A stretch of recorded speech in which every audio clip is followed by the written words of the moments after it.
Assalamualaikum warahmatullahi wabarakatuh. Perkenalkan, nama saya Galvalina Dinegara. Di sini saya akan menjelaskan tentang Marifatul Insan. Marifatul Insan mempunyai dua kata, yaitu Marifatul yang mengenal dan Insan yaitu manusia. Secara istilah, proses mengenal dan memahami penciptaan manusia oleh Allah sebagaimana merupakan makhluk yang paling sempurna di antara makhluk lainnya.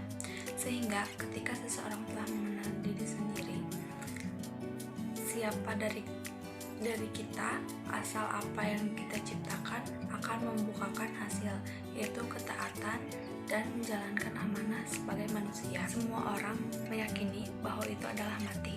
Tiga keyakinan yang dapat dari kita pahami akan terjadi realita dalam kehidupan. Hal-hal yang harus dimarifat adalah yang pasti insan atau manusia itu sendiri. Dalam surat An-Nas ayat 1-6 menjelaskan bahwa Allah Subhanahu wa taala adalah Tuhan manusia, Tuhan yang disembah oleh manusia dari kejahatan syaitan yang bersembunyi dan membisikkan kejahatan dari dalam dada manusia. Dari golongan jin dan manusia, Allah Subhanahu wa taala menciptakan manusia ke bumi bukan hanya untuk main-main, tetapi Allah Subhanahu wa taala mempunyai prinsip dan manusia diciptakan di dunia. Prinsip kecintaan manusia dalam Al-Quran surat Maryam ayat 67 di antara lainnya adalah tindakan manusia itu memberikan bahwa sesungguhnya telah menciptakan dahulu, sedang ia tidak ada sama sekali. Penciptaan manusia di bumi ini merupakan salah satu nenek moyang, yaitu Nabi Adam SAW. Dilahirkan di dunia ada dua cara, yaitu secara alami dan secara azali. Secara alami, manusia dilahirkan di dunia adalah sebab dan akibat dari keturunannya, yaitu Nabi Adam alaihissalam dan Siti Hawa. Terlahirlah Bani Adam. Hal ini dijelaskan dalam surat Al-Mu'min ayat 12-15. Dan sesungguhnya kami telah menciptakan manusia dari saripati berasal dari tanah, kemudian kami jadikan saripati itu air mani yang disimpan di tempat yang kokoh, yaitu rahim. Kemudian air mani itu kami jadikan segumpal darah.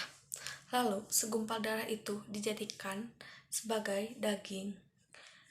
Lalu sesudah menjadi segumpal darah, Allah menjadikan tulang belulang, dan tulang belulang itu kami bungkus dengan daging.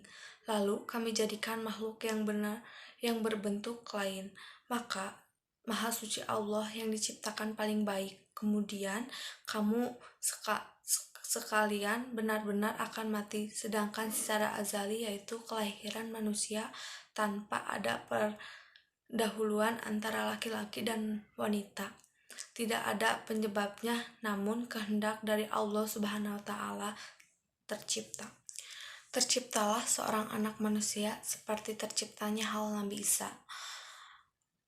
Dalam surat Al-Imran ayat 59 bahwa Nabi Isa diciptakan seperti penciptaan Adam, akan tetapi Allah SWT menciptakan Adam, kemudian Allah SWT memberikan kepadanya, jadilah seorang manusia. Maka jadilah Nabi Isa yang dilahirkan dalam rahim wanita suci yang beriman kepada Allah Subhanahu wa taala, yaitu Maryam. Dalam surat Maryam ayat 1-36, setelah manusia dilahirkan, manusia akan tumbuh jadi anak-anak, remaja, dewasa, kemudian tua, lalu meninggal. Dari proses manusia terjadi dewasa, lingkunganlah yang dapat mempengaruhi kedewasaannya. Lingkungan bisa berasal dari keluarga, orang tua, bahkan sahabat, ataupun yang lain kenalannya di dalam kehidupan. yang nyatanya ini Allah menciptakan manusia bersama dengan syaitan. Syaitan adalah musuh Allah yang nyata, teman sejati manusia, yaitu manusia yang mempunyai komitmen yang sama, hanya Allah yang patut disembah dan Rasulullah Shallallahu Alaihi Wasallam. Hal ini dijelaskan dalam surat Al-Mujadah ayat 22 dan Al-Imran ayat 118, yang artinya, hai orang-orang beriman, janganlah kamu mengambil jadi teman kepertinya telah lebih besar lagi, sesungguhnya telah diterangkan ayat kami agar kamu memahaminya.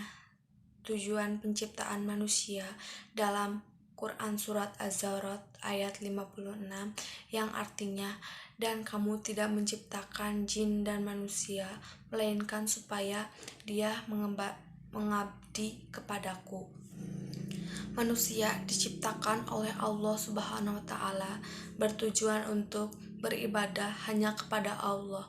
Fungsinya manusia adalah sebagai khalifah yang dijelaskan dalam surat Al-Baqarah ayat 30.